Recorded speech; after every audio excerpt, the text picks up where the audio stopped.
In today's video, I'm going to teach you how to downgrade the version of Elementor, a widely used WordPress plugin that enhances site building capabilities with its intuitive drag and drop feature. There are times when the latest version of Elementor might not be compatible with your existing site configurations or third-party plugins, causing functionality issues or unexpected site behavior.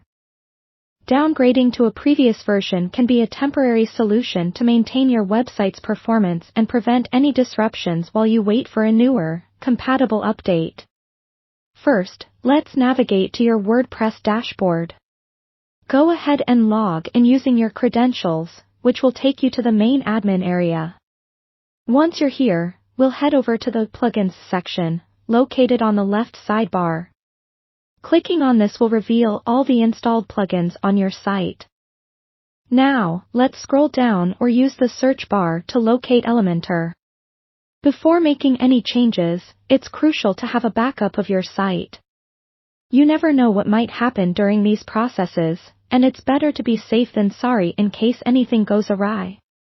Use a reliable backup plugin or consult your hosting provider for backup options. Assuming the backups are completed and intact, let's move forward. Next, click on the Deactivate button under Elementor. We need to deactivate it before proceeding with the downgrade to ensure the process goes smoothly without any hitches. Once deactivated, keep an eye out for a Delete option which should appear right where the Deactivate button was. Click Delete to remove the current version of Elementor from your system. This might seem counterintuitive, but don't worry, you won't lose your settings, as Elementor stores its configurations in the database. Alright, now that your current version is successfully removed, let's get into the actual downgrade.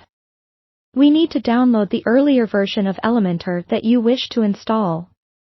Head over to Elementor's official page or a trusted source that archives older versions of plugins. It's important to download from a safe and legitimate source to avoid malware or compromised files.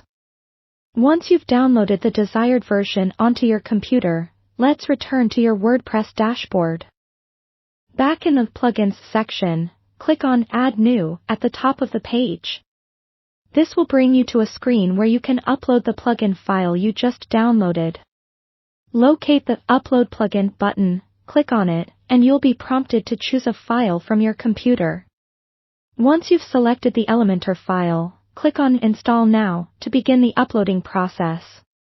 After the upload is complete, hit the Activate button that appears. Your previously configured settings and designs should be intact and operational. That's it. You've successfully downgraded your Elementor plugin. Remember, this change is temporary and should be used as a stopgap until a compatible update is available. Always keep an eye on any updates that address the issues you've faced and test your site rigorously to ensure everything works as expected. Thank you for watching, and I hope you found this tutorial helpful.